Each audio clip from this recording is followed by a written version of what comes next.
Timmer, come here. Hi there, I'm Clive Doole, the winemaker at Seresin Estate here in sunny Marlborough, New Zealand.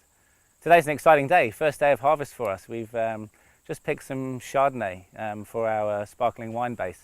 That's not a wine you guys probably be used to that we make, and it's not on the market here yet, but it will be in a couple of years. We're into our third vintage, it's all sitting on lees, so you'll have to wait for that one. For those of you who don't know, Seresin are a fully certified organic and biodynamic vineyard, and we've achieved our certification from Demeter last year. It was very exciting news.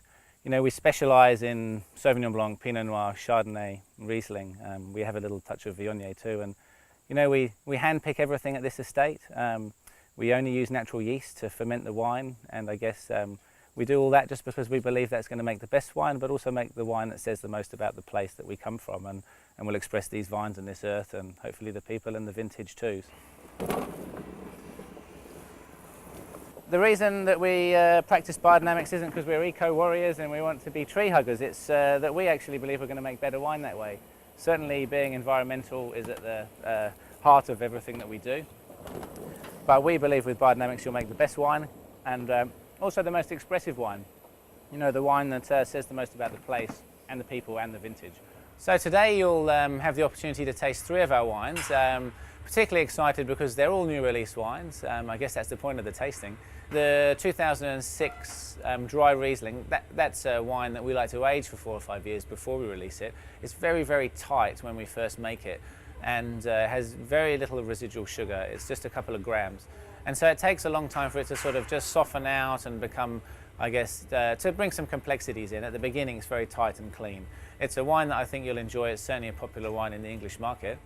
The 2009 Viognier is the other wine that I'm particularly excited to be showing today, because it's actually our inaugural one. It's the first one that we've managed to produce after many years of trial and error. A pretty serious Viognier, lovely texture, amazing aromatics, but a labour of love for us, and very small quantities, and I'm sure you'll enjoy it.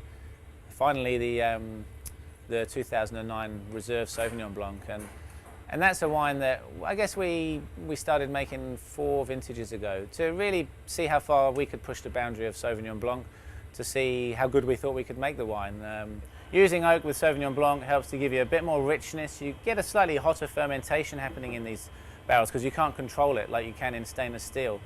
And what that does is gives you more texture, more complexity, but you lose a bit of the fruit aroma.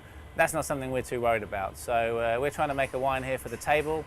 The Reserve Sauvignon is pretty much the best that we can do. Very old vines, very low crops, gentle handling, a portion of oak, which you won't taste in the wine at all, but you'll hopefully feel the richness. Well, I moved to New Zealand 12 years ago to chase this crazy dream of being a winemaker, and I probably never dreamed that I'd have ended up in such an amazing place. You know, to have the opportunity to make wines at the highest level, and the inclination of Michael, the owner, to say, I want you to make great wine, just not average wine.